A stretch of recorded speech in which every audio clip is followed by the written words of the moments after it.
저희 학창 시절은 아주 펜팔이 유행이었어요. 아메리칸 드림이었던 시기여서 미국의 청소년들과 펜팔을 하면 영어 실력이 많이 는다고 해서 저는 이렇게 못 해봤는데 저희 바로 위 언니는 이렇게 펜팔을 이렇게 했어요. 예. 그리고 또 동급생이던 근처 학교 남학생에게 아주 그 자신의 사진까지 박아놓은 아주 대단한 편지를 받았었는데요. 그 사진이 아이돌 스타 같이 생겼었어요. 그래서 난 지금까지 그 얼굴도 이름도 기억이 선명하게 나고 있어요. 근데 이렇게 공부도 잘하는 그 아이돌 같은 오빠가 근데 저에게 편지를 보냈으면 저는 공부고 뭐고 그냥 그쪽으로 올인하지 않았을까 싶은데, 예. 그 다음에 이제 또 그 언니의 그 형부는요, 우리 언니하고 이렇게 연애를 그냥 날마다 하면서 만나면 그냥 집에 오면은 영어로 쓴 연애 편지가 날마다 와 있겠어요. 미국도 안 가봤는데 네이티브 스피커예요. 예, 그 자랑하느라고 보냈겠죠. 예. 그런데 그건 전부 다 우리 언니 추억이고 저는 희한하게 추억할 것이 없어요, 별로. 예, 이게 너무 유감인데 또 지나고 나서 생각을 해보니까 전적인 모호하심 이었어요. 지금 전 세계에서 여기저기서 나오면 어떡해요. 내가 그 펜팔의 주인공이었다 뭐 이러면서. 근데 요즘에 이런 펜팔의 편지는 자취를 감추었어. 근데 굉장히 낭만적이잖아요, 그죠? 그 종이 편지. 근데 이제 여기까지는 좋았는데 오늘 본문의 예후는 종류가 다른 간담회 아주 서늘한 편지를 보냅니다. 이스라엘에서 사마리아로 편지 2통을 보내는데요. 이 편지로 아합의 집이 이제 완전히 끝납니다. 이 편지처럼 우리를 깜짝 놀라게 하고 두렵게 하는 이런 사건이 갑자기 배달이 되는 수가 있어요. 밤새 안녕이라고 생각지 못한 소식과 사건이 우리들에게 갑자기 오잖아요. 그래서 이렇게 이 편지가 이르거든 하는 일을 당할 때 우리가 어떻게 하는지 오늘 말씀을 통해 생각해 보겠습니다. 이 편지가 이르거든 첫째, 두려워하며 생각해야 합니다. 1절에요.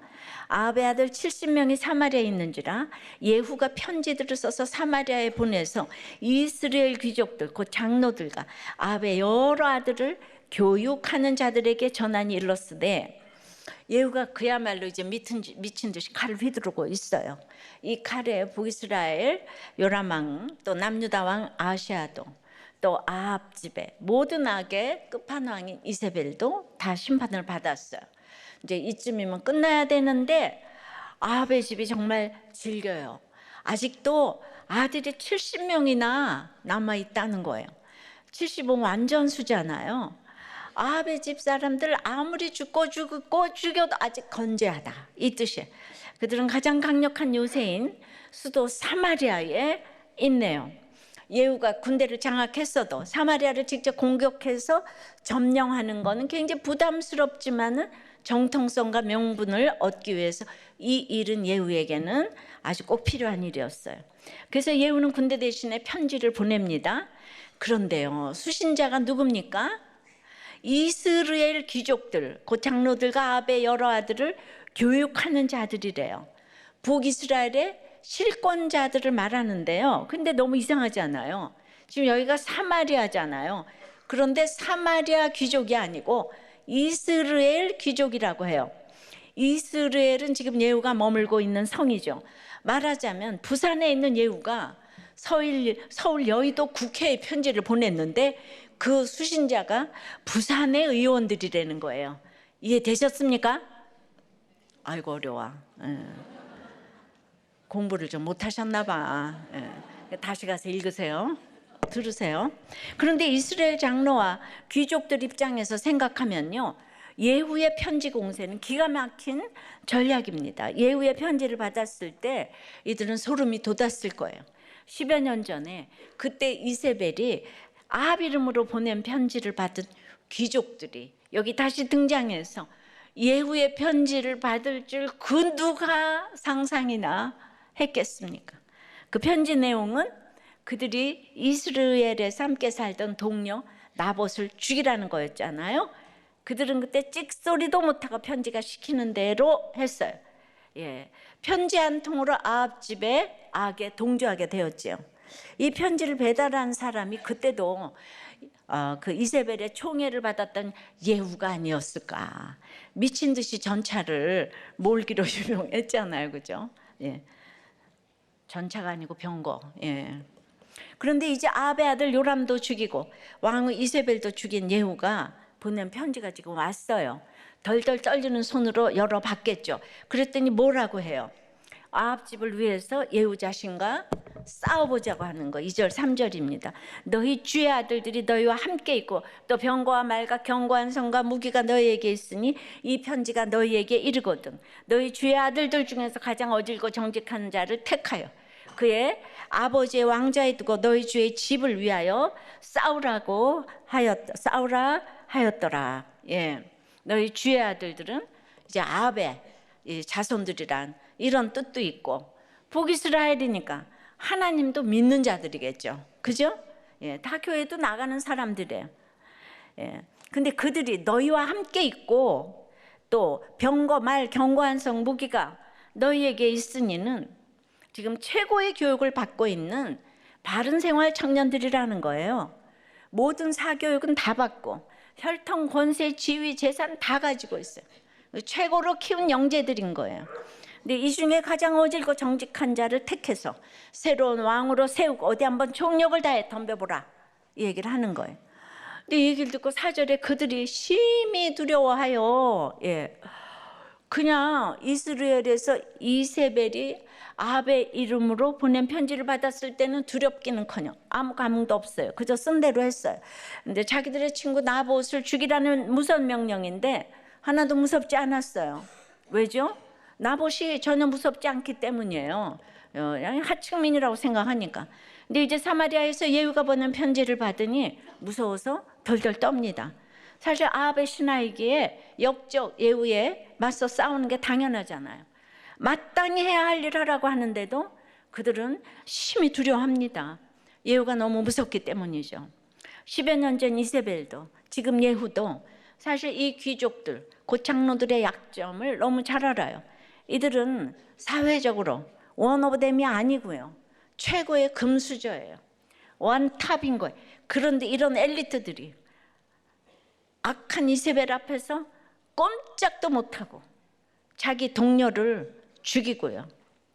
그리고는 그보다 또 좀 더 위인 예후 앞에서 이세벨을 배반하고 벌벌 떨면서 조금 자기보다 권세가 있으면 늘 벌벌 떨면서 동료를 죽입니다. 마땅히 해야 할 저항도 못해요. 여러분 금수저, 다이아수저면 뭐합니까? 더 센 강자 앞에서 내 편을 들어줄 사람이 없어요. 꼼짝도 못하는 거예요. 그러니까 우리도 똑같은데 만약 두려워하는 게 없다면, 심지어 두려워하기를 거부한다면 나는 강하다고 좋아할 게 아니라 여러분들이 두려운 게 없다 이런 사람은 그 안에 감춰진 내 악을 봐야 합니다. 그러니까 4절에 이르되 두 왕이 그를 당하지 못하였거든 우리가 어찌 당하리오 하고 그 왕국을 책임지는 자와 그 성읍을 책임지는 자와 장로들과 왕자를 교육하는 자들이 예후에게 말을 전하여 이르되 우리는 당신의 종이라. 당신이 말하는 모든 것을 우리가 행하고 어떤 사람이든지 왕으로 세우지 아니하리니 당신이 보기에 좋은 대로 행하라 한지라. 이스라엘 귀족들이 심히 두려우니까 그나마 뭘 했어요? 그냥 우리는 당신의 종이라고 모두가 나와서 납작 엎드렸어요. 이제 그 시대의 금송아지 숭배, 물질우상, 성공상이 지금 판을 쳤죠. 금송아지가 그거니까. 근데 교육의 메카 사마리아에서 왕자 교육을 받는 정예 에이스인 이들 중에 어질고 정직한 자가 70명 가운데 한 사람이 없는 거예요. 그리고 없다는 것을 자인하는 선생님이에요. 자기네들이 가르치면서 여기는 어질고 정직한 자가 없대요. 그럼 지금까지 무슨 교육을 했을까요? 이들은 겉으로는 하나님을 믿는데 하나님이 없는 교육이라는 것은 무엇을 가르칠까요? 결국 세속사에서 악하고 음란한 세상에서 성공하는 방법을 가르치니까 결국은 나 살고 너 죽는 이기심을 가르치지 않겠어요. 좋은 말은 했겠죠. 그러나 보여주는 것이 나 살고 너 죽이는 거. 나 살자고 나봇 죽이고, 나 살자고 이세벨 죽이고, 나 살자고 또 이제 왕자들 죽이고. 이러니까 뽑고 뽑힌 로열 패밀리 왕자 중에 어질고 정직한 자가 한 명도 없었다는 것은 이 나라의 결론인 거예요. 그러니까 자신의 집안을 위해서 죽겠다는 단 한 사람이 없는 거예요. 애국자가 없는 거예요. 다들 지금으로 말하면 뭐 하버드 출신이었겠죠. 오늘 교육하는 자, 양육하는 자 3번 나오는데 이게 크게 들어오네요. 그래서 어려서부터 교회에서 너무 잘 자라주고 학교도 초일류 학교를 가고, 그래서 나중에 이제 커서 사업을 하겠다고 돈 빌려달라고, 그래서 돈을 빌려달라고 해서 많이 빌려주었는데 그 20년이 되도록 한 푼도 안 갚는다고 그래요. 그러니까 이게 그 이제 정말 이 구속사 세속사, 정말 생각하셔야 되는데, 세종대의 김성은 교수가 6월에 발표될 따끈따끈한 미 경제학 리뷰, 아메리칸 이코노믹 리뷰라고 AER 유명한 논문인데요. 이게 이제 많지만은 지난주에 얘기를 했었잖아요. 부유층 사교육비 지출 감소가 저소득층 사교육비 감소로 이어졌다고 하는데요. 논문의 관건은 사람들이 실제로 비교하는지를 실제로 증명할 수가 있는가, 이게 여부인데요. 그 김 교수님은 각 지자체가 청소년의 건강권, 인권을 보장하기 위해서 학원 시간을 제한한 조례를 도입한 것에서 중요한 데이터를 얻었다고 해요. 그래서 그 결과 그 조례는 고소득층의 사교육비 지출을 줄이는데 직접적으로 영향을 미쳤고, 또 그 사교육비를 줄이면 저소득층에서도 같이 사교육비를 줄이는 것이 확인된 것이에요. 그래서 그렇게 이제 되니까 출산율도 모든 소득층에서 상승했다는 거예요. 이게 뭘 얘기를 하냐면요, 우리가 이제 비슷한 환경이라면 잘할 아이들은 자기 실력으로 잘하는 거예요. 그러니까 공평한 거예요. 옛날에 전쟁 때도 다 못 먹고 못 살아도 잘할 놈들은 잘했어요. 그러면 은사가 각각이니까 전부 공부를 잘해야 쓰임 받는 게 아니잖아요, 그죠? 그래서 욥기에 요새 짐승들 다 나오는데 그 짐승들은 왜 이 땅에 왔는지 우리도 잘 몰라. 그런데 다 은사가 있는 거예요. 그런데 이게 돈으로 바르게 되면 내 아이도 이렇게 똑같이 시키지 않으면 안 된다는 비교의식이 맹렬하게 올라오잖아요. 똑같은 환경이 중요한 것입니다. 근데 거기에 그 비교에 가장 민감한 나라가 중국이고 한국이라는 거예요. 학원 시간을 제한한 것이 억지로 비교를 멈추게 한 것이라면 우리도 교회 구속사는 가치관이 어렸을 때부터 이 세속사로 듣든지 안 듣든지 계속 이거를 이기적이 아니고 이타적으로 살라고. 그 들으니까 자기 죄를 보니까 저절로 비교하지 않아서 우리의 결혼율, 출산율이 높은 거잖아요. 이것도 데이터를 좀 이제 내야 될 거라고 생각합니다. 그러니까 펜실베니아 주립대학 샘 리차드 교수의 강의가 유튜브에 떴는데요. 전 세계 학생들 보고 뭐 다 질문해요. 중국 학생 보고는 무엇을 차별하냐고 했더니 거긴 예수도 없잖아요. 유물론이잖아요. 가난하고 지방에서 온 아이들이 차별한다는 거예요. 걔는 아주 금수저 아들이잖아요. 그 학생은 아무런 가책도 없이 그렇게 대답을 하니까 그 중국의 또 지방에서 온 아이들이 차별받지 않으려고 얼마나 이를 갈며 공부하겠습니까? 그리고 출세하면 또 그대로 똑같이 차별을 하게 되는 거죠. 금성화주 숭배는 이 시대와 다를 것이 하나도 없어요. 그래서 이렇게 난리치고 세계 10위권에 들어간 한국은 그보다는 하나님이 자유민주주의를 줘서 공부를 사실 이렇게 하게 된 거잖아요. 그러니까 이제 나라가 잘 살아지고 이렇게 되다 보니까 돈이 최고라고. 지금 교육열이 아주 세계적이죠. 대졸자가 70%가 넘는 나라가 없다는데, 장점도 있지만은 그것을 오늘같이 나약하고 부정직하고 어질지 못한 아베 70명의 왕자를 키워내는 나라가 된 줄 믿습니다. 안 믿어요? 자, 다시 본문으로 돌아가서 그들의 선생들은 예후가 말하니까 당신이 보기에 좋은 대로 행하세요. 생사를 예후 손에 맡겨요. 그래서 그냥 잠시의 죽음을 면합니다. 조금 이따 죽을 건데 이 사람들. 여러분, 사람을 죽이는 악을 행하는 게 무서워요. 내가 도저히 이길 수 없는 사람과 싸우는 게 무서우세요. 띵크를 해보세요. 띵크. 이스라엘 엘리트들은 나봇 죽이는 것보다 자기가 죽는 게 더 무서워요. 예. 이게 우리 인간의 모습이죠. 두려워할 줄 모르는 사람은 생각도 잘 못해요.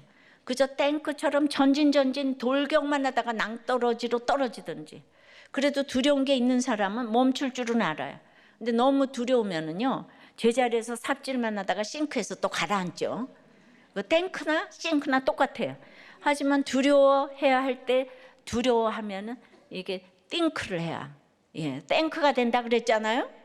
두려움 없는 게 좋은 게 아니에요. 겁이 좀 있어야 돼, 인생에 대해서.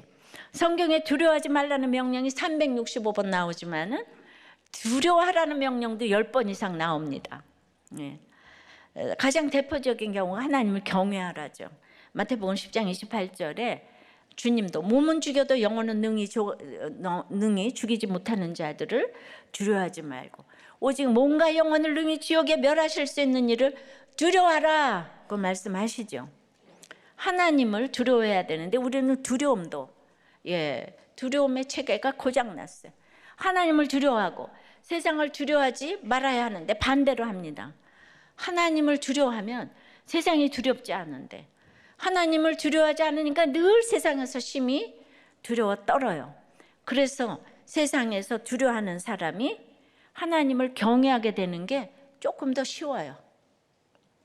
따라서 예후의 편지처럼 나를 두렵게 하는 소식이 오는 것은 저주가 아니라 축복입니다. 내가 낭떠러지에 떨어지기 전에 하나님이 멈춰 세우시는 일이기 때문이에요. 두려움 편지가 이르거든 원망하지 마시고요.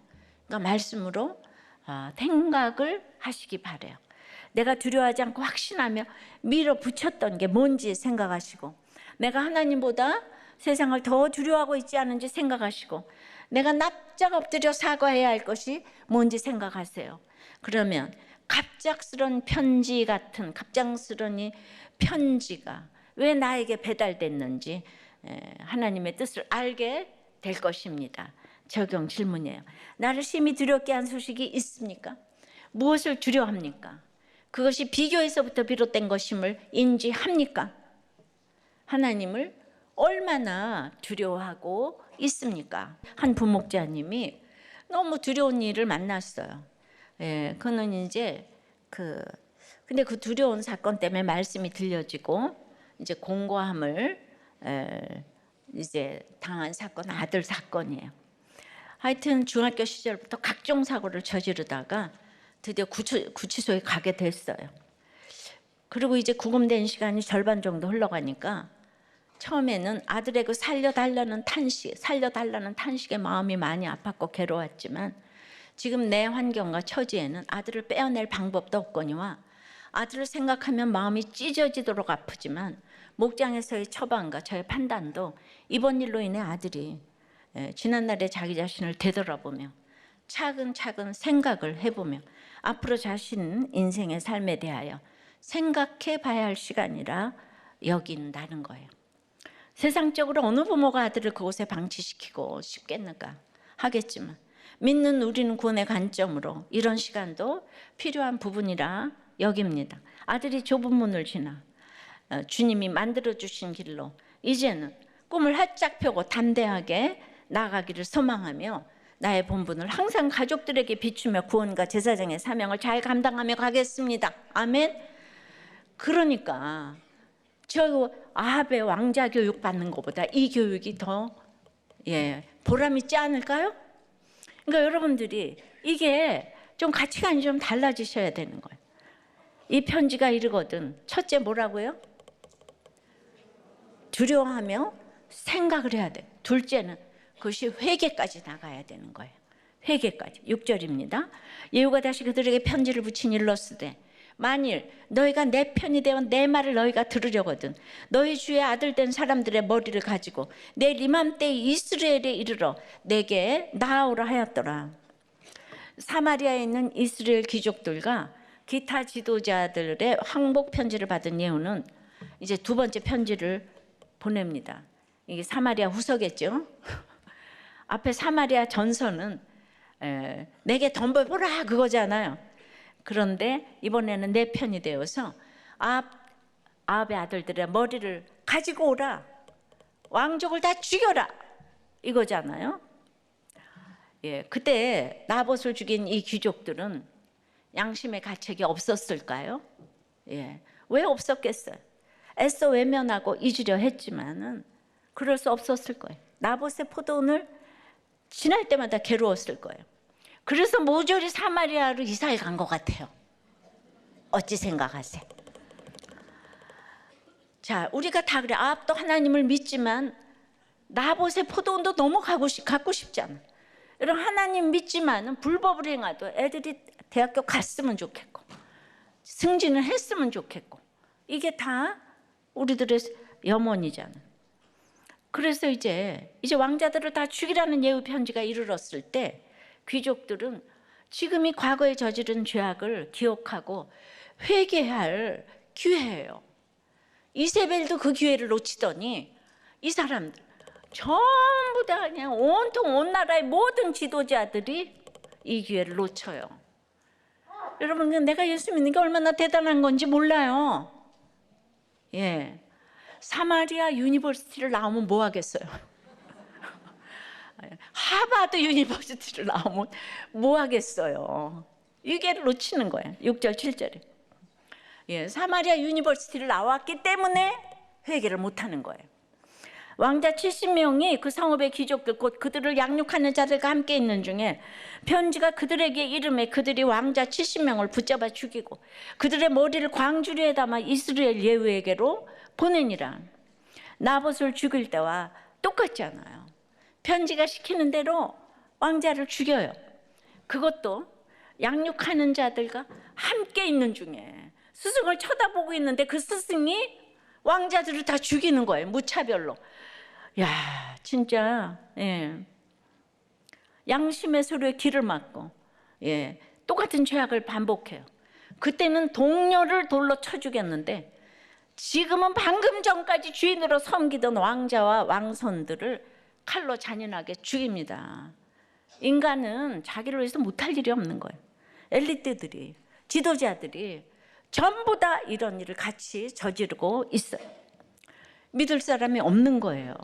여러분, 학벌이 무슨 소용이에요? 머리로 안방에서 탁자에서 배운 공부가 무슨 소용이에요?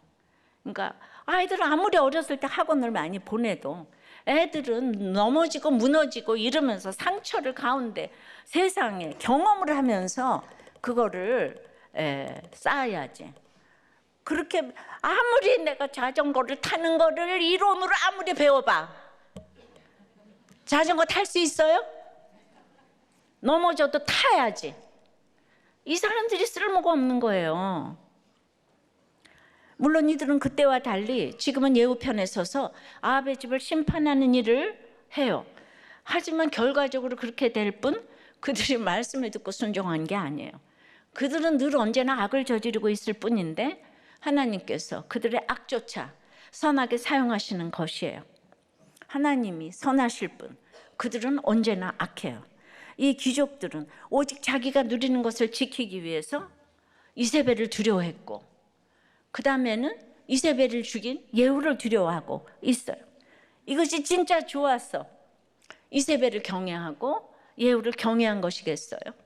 자존심이 너무 상하지만 내가 내 자리 때문에 목구멍이 포도청이다. 욕심 채우기 위해서 어쩔 수 없이 두려워한 것이죠. 어쩔 수 없이 두려워하니까 속으로는 생색이 얼마나 많이 났겠어요. 그러면 그 생색은요 어디로 이어지냐면 자기보다 약한 사람들에게 쏟아내게 돼 있어요. 그래서 그 약함은 악함으로 자기보다 약한 나봇을 아무렇지도 않게 죽이는 거예요. 그리고 그 잔인함으로 이제는 아합의 자손들, 자기한테 생사여탈을 다 맡기고 있는 그 아합의 왕자들, 다 죽이는 거예요. 이것이 회개 없는 인생의 결말이에요. 엘리트인 귀족과 장로들이 이런데 어느 누가 안 그럴 수가 있겠습니까? 우리가 정치인들 맨날 욕하지만 정치인의 수준은 딱 국민의 수준만큼 되는 거예요. 그들의 모습이 우리 자화상이에요. 여전히 우리는 지역감정, 진영논리 똑같아요. 욕할 게 아니라 거기서 내 모습을 보고 반성하고 돌이켜야 합니다. 우리가 그렇게 성장해야 훌륭한 정치인도 나오는 거예요. 우리도 꽤 구속사 말씀을 듣고 아직도 지역감정, 진영논리에 휩싸여 있으면 정말 소망 없는 거예요. 소망 없는 거예요. 성경이 그대로 지금 얘기를 해주는데 이게 나한테 주신 음성으로 들어야 하는데, 가정과 직장에서도 마찬가지예요. 보기 싫은 사람 안 보면 그만일 수 있잖아요. 그런데 우리가 싫은 사람일수록 우리 눈에 더 잘 보여요. 더 거슬려요. 그러면 거기 사로잡혀 사는 거예요. 판단하고 미워하고 욕할수록 더욱 그 노예가 되는 거죠. 오직 여기서 벗어나는 방법은 회개뿐이에요. 미운 사람은 하나님이 내게 보내시는 편지예요. 내 모습 보라고 보내시는 편지예요. 그러니까 그 미운 사람이 곧 내 자신이에요. 나를 비추는 거울이에요. 그래서 미운 사람 통해서 내 자신의 미운 모습을 직면하고 회개해야 되는데, 언제까지 누구 틀렸다 그냥 죽여라 살려라 이러시겠습니까? 사탕을 이만큼 놔뒀는데, 그러니까 다 와서 한 주먹씩 다 가져갔는데 거기다 거울을 하나 딱 갖다 놓으니까 집었다가 다 도로 놨다. 그러니까 누군가가 보고 있다는 게. 그런데 우리 어려서부터 하나님이 보고 있잖아요. 그러니까 위로받고 경고받고. 그래서 어려서부터 하나님을 믿는 거는 이 최고의 도덕과 윤리를 그래도 지켜줄 수 있는 마지노선이에요. 무서운 소식을 담은 편지 같은 사건이 갑자기 이르면은 이를 악물고 버틸 게 아니라 내 약함을 인정하며 두려워해야 하고요.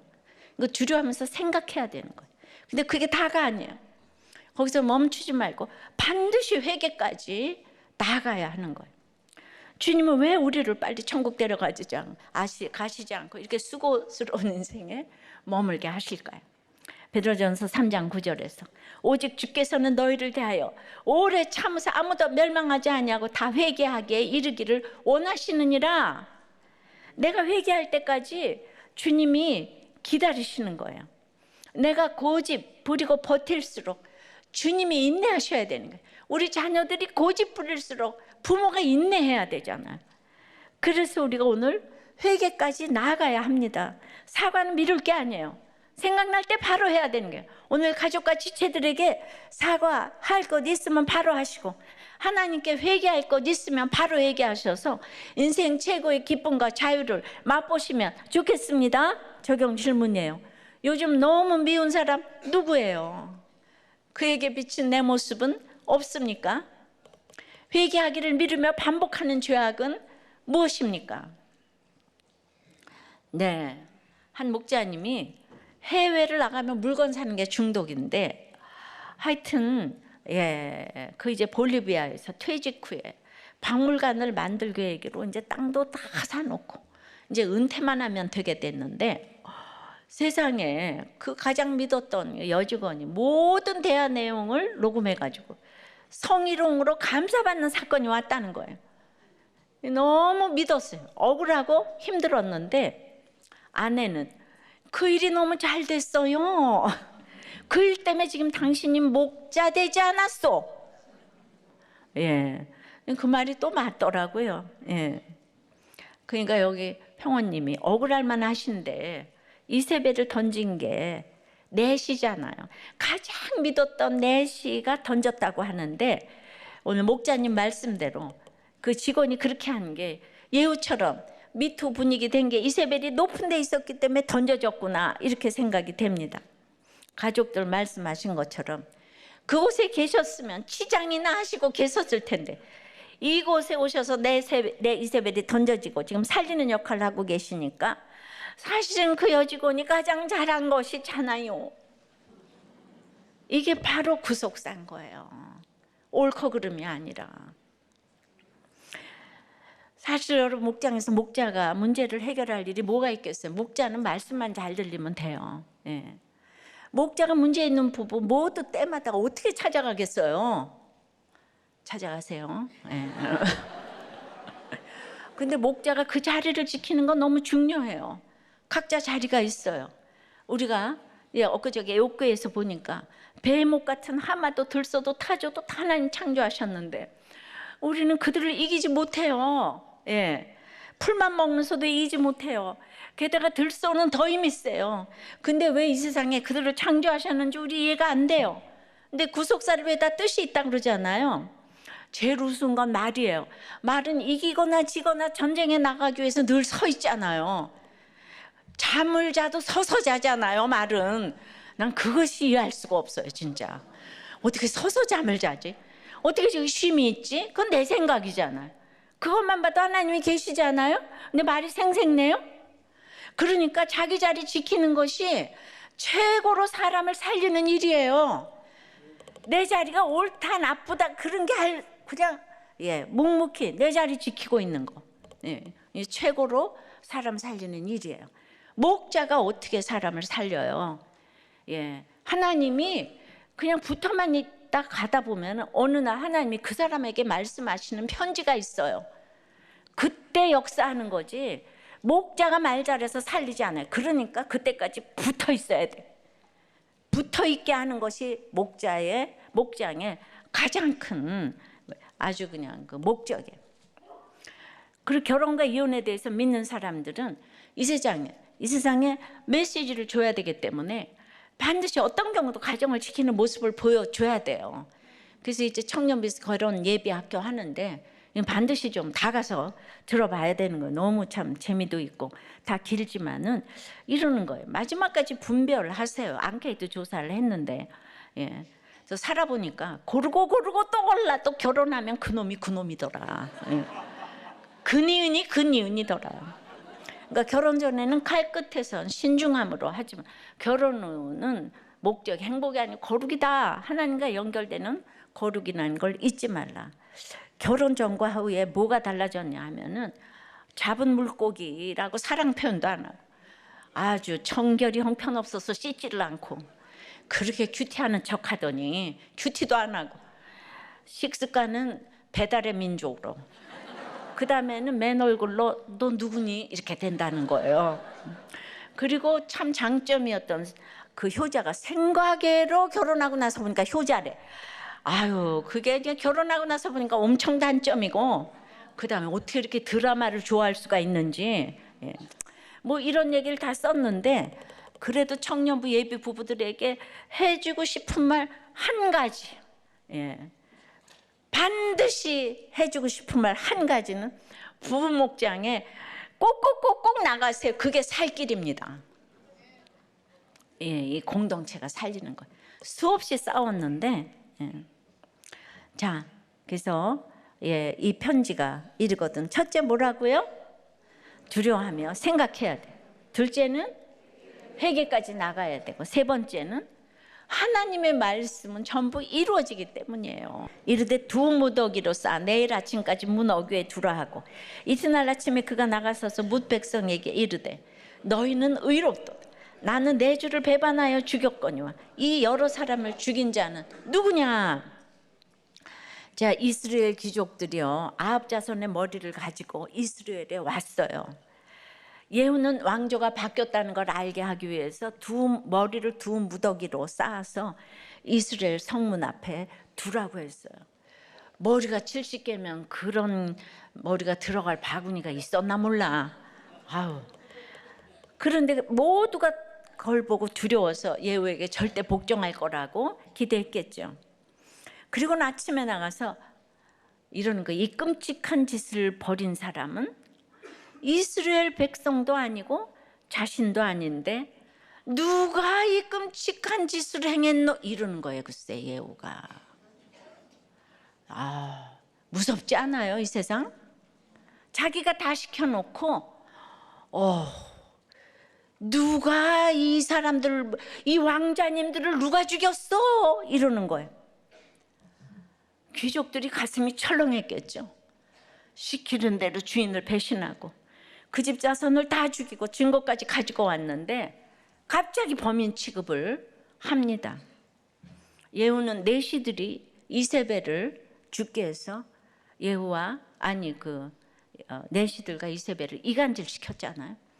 지금 왕자들도 자기 손 하나도 안 대고 스승의 손으로 죽게 했어요.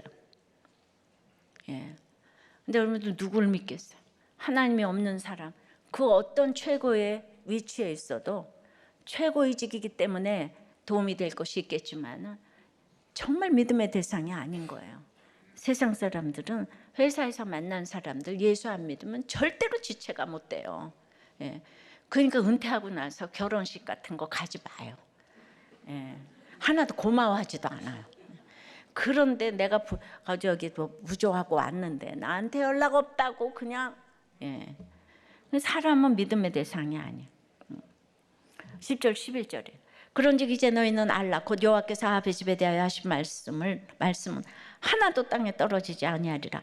여호와께서 그의 종 엘리야를 통해 하신 말씀이 이제 이루셨도다 하니라. 예후가 아합의 집에 속한 이스라엘에 남아있는 자를 다 죽이고 또 그의 귀족들과 신뢰받는 자들과 제사장들을 죽이되 그에게 속한 자를 하나도 생존자를 남기지 아니하였더라. 이제 백성에게 예후는 그런즉 이제 너희는 알라. 여러분들 모든 사건에서 알아야 할 게 있다는 거예요. 항상 사건에서 남의 집 불구경하듯 그런가 보다 이렇게 아무 생각 없이 흘려보낼 일이 아니라는 게 내가 알아야 할 게 있는데 하나님의 말씀이 하나도 땅에 떨어지지 않고 다 이루어진다는 거. 그 예후 입으로 말합니다. 그 구체적으로 어떤 말씀인가요? 열왕기상 21장 21절에 여호와의 말씀이 내가 재앙을 네게 내려 너를 쓸어버리되 네게 속한 남자는 이스라엘 가운데 매인자나 노인자나 다 멸할 것이요 라고 엘리야 선지자를 통해 주신 말씀입니다. 아합에게 속한 남자는 다 멸하신다는 말씀이에요. 이 말씀이 하나도 땅에 떨어지지 않고 이제 이루셨다고 해요.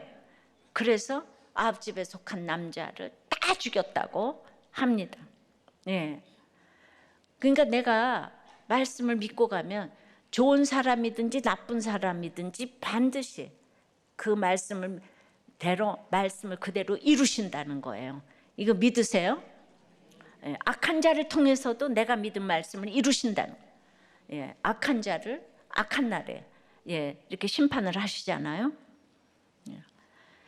귀족들 양육하는 자들을 어떻게 됐겠어요? 70명의 머리를 들고 당연히 다 죽었어요. 심판을 예고하신 말씀은 하나도 땅에 떨어지지 않아요. 그러니까 내가 오늘 말씀을 믿고 가는 게 얼마나 평강을 누릴 수 있는 최고의 비결인지 몰라요. 여러분들이 이타적으로 살고자 하면 두려운 게 없어요. 근데 늘 이기적으로 살고자 하니까 두려운 게 너무 많죠. 이스라엘 귀족에게 불현듯 이른 예후의 편지는 그들이 회개할 마지막 기회였어요. 그러니까 예후를 두려워하지 않고 덤볐더라도 죽었겠죠. 근데 두려워하고 시키는 대로 해도 잠시 후에 이렇게 다 죽어요.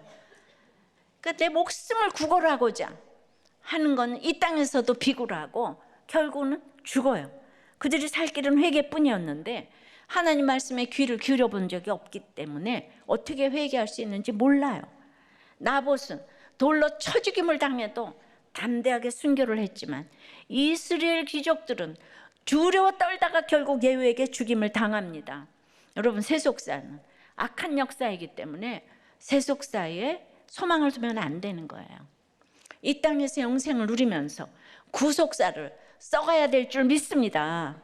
그래서 하나님의 말씀은 미리미리 들어둬야 되는 거예요. 복음은 장차받을 환난이잖아요. 큐티는 예방주사 맞는 것이고요. 그러니까 나는 무슨 일이 생길까 봐 우리도 교회 안 가 뭐 이런 사람도 있는데 정말 고양이가 쫓아오는데 지 새끼가 구멍에다가 머리 쳐박고 나는 고양이 싫어 이러는 거하고 지금 똑같아요.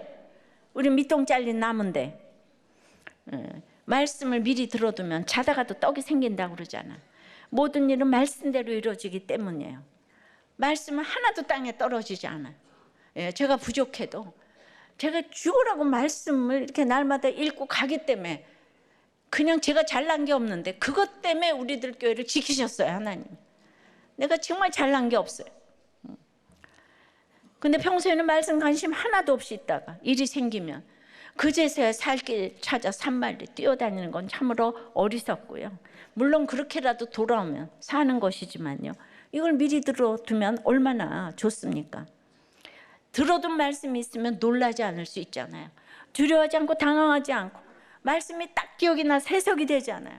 근데 이걸 혼자 할 수 없으니까 우리 목장에 있는 거 아니에요? 목장에서 대신 미리 말해주고 대신 보여주고 대신 해석해 주잖아요. 말씀을 입에 딱딱 넣어주잖아요. 보험은 그렇게 많이 드는데 왜 목장은 안 가시려고 해요? 목장만한 보험이 없어요. 최고의 보험인 거예요. 예. 늙어서 은퇴하고 친구 사귀려면 사귈 수 있는 줄 알아요? 미리미리 사귀어둬야지. 근데 지금이라도 안 늦었어요. 예. 전부 목장에 나가셔서 꼭 붙어가시길 바랍니다. 예. 적용 질문요. 기대했다가 뒤통수 맞은 일이 있습니까? 그 일도 하나님의 말씀대로 이루어졌다는 것이 믿어집니까? 이번 주 매일 큐티로 예방주사 잘 맞겠습니까? 우리의 부족함을 보는 것이 목장임을 아십니까? 목장 가서 치료는 무슨 치료예요? 목장 가면 싫은 사람 투성이에요. 예, 그래서 가면은 저 인간이 싫어. 예, 그러니까 속으로 부글부글 끓으면서 얼마나 다 피로 값주고 사신 공동체이기 때문에 예, 내가 잘난 척할 수가 없는 거예요. 거기서 얼마나 내 교만을 보는지 몰라요. 교만을 보라고 목장에 가라고 하는 거예요. 예. 치료는 나중에. 그러니까 이제 이런 그 평원님이 이런 처방을 좀 내리셨어요. 상담 전문가도 사람을 쉽게 판단하지 못해요. 의사가 진단을 내리기 전에 검사를 많이 하듯 상담하기 전에도 검사 많이 하고 얘기를 충분히 듣고 나서 검사 결과를 이야기하는데 우리들 교회는 처방을 막 하잖아요. 저희가 조심해야 될 부분인데 우리가 말 한마디 잘못하면 마음이 딱 다쳐버려요. 그래서 옳은 소리를 하는 게 좀 조심스러워요. 공감이 충분히 안 된 상태에서 정답을 얘기하거나 처방을 내리면 마음이 다쳐서 공동체를 떠나가거든요. 저희가 전문가가 아니기 때문에 상담에서 말하는 이제 그 아줌마 상담이 있는데 아줌마들은 말을 많이 하잖아요. 그러면 이제 힘들어지는 거예요. 예, 그러면서 할머니 상담을 하래요. 할머니는 우리 손주 그랬어 하면서 토닥여 주시는데 아줌마 이야기는 잔소리지만 할머니는 받아주는 할머니로 기억이 있잖아요.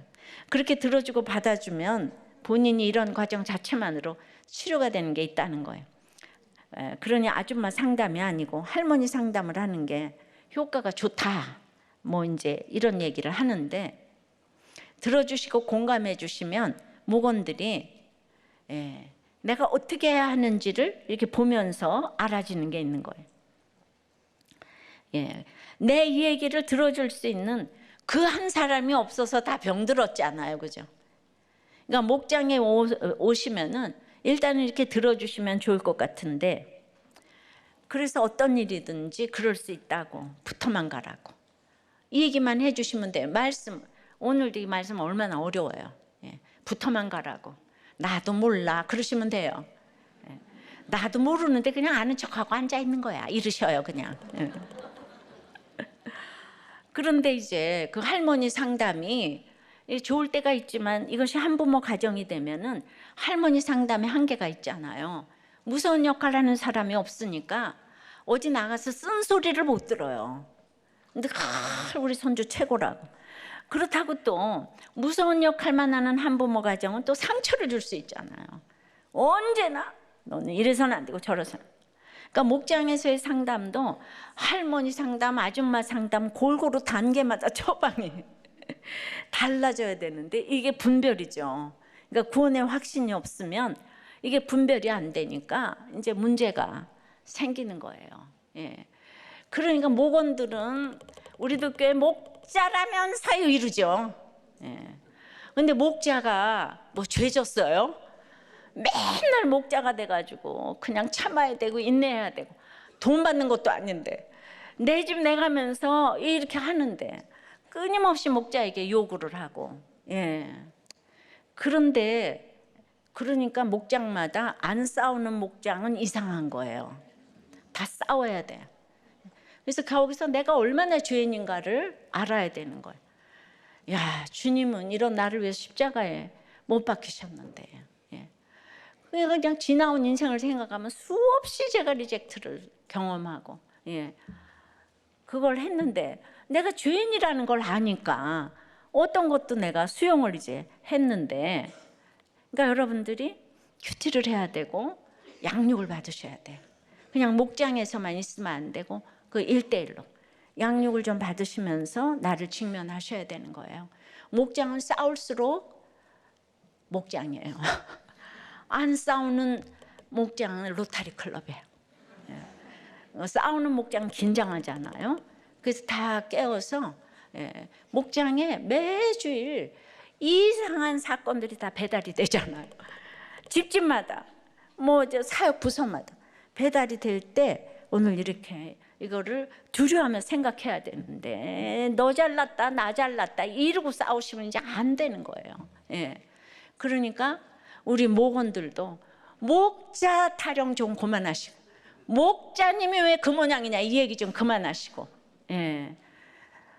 정말 내가 목자를 하도 들볶아서 미안해요. 뭔 죄가 있어가지고 이렇게 죄송해요 꾸뻑. 예. 좀 살려주세요. 그러니까 이제 두려워하면서 나 그까짓 거 하나도 안 무서워 이러지 좀 마시고. 예. 두려워하면서 생각을 해야 되고 회개까지 나가야 되는 거예요. 그러니까 큐티를 하고 내가 죽어지고 썩어지고 미랄이 돼야 되겠는데 옳고 그름을 따지면서 그냥 너 잘났다 이거 이제 그만하시기 바랍니다. 이 편지가 배달될 때 해석을 잘해서 다 해결하는 각 목장이 되시기를 주의 이름으로 축원합니다. 예, 말씀을 맺어요. 이 편지가 이르거든. 첫째로 두려워하면서 생각을 해야 돼. 그리고 이제 상대방 잘못이 아니고 회개까지 나아가야 하는 거예요. 그냥 하나님 말씀이 무섭잖아요, 그죠? 하나님 말씀은 전부 이루어지는 거예요. 내가 그냥 기도하고 있으면 말씀이 이루어지는 거예요. 그러니 누가 뭐 이렇게 징계하지 않아도 내가 말씀을 믿고 가면 나봇은 죽었잖아요, 그냥. 나봇은 영원히 의인이에요. 나봇을 죽였더니 모든 귀족들, 이스라엘 귀족들, 이 엘리트들 영원토록 영벌에 빠졌잖아요. 이게 잠시 뒤에 일어날 일인데 우리가 내가 죽어지고 썩어지고 미랄이 되게 해달라고.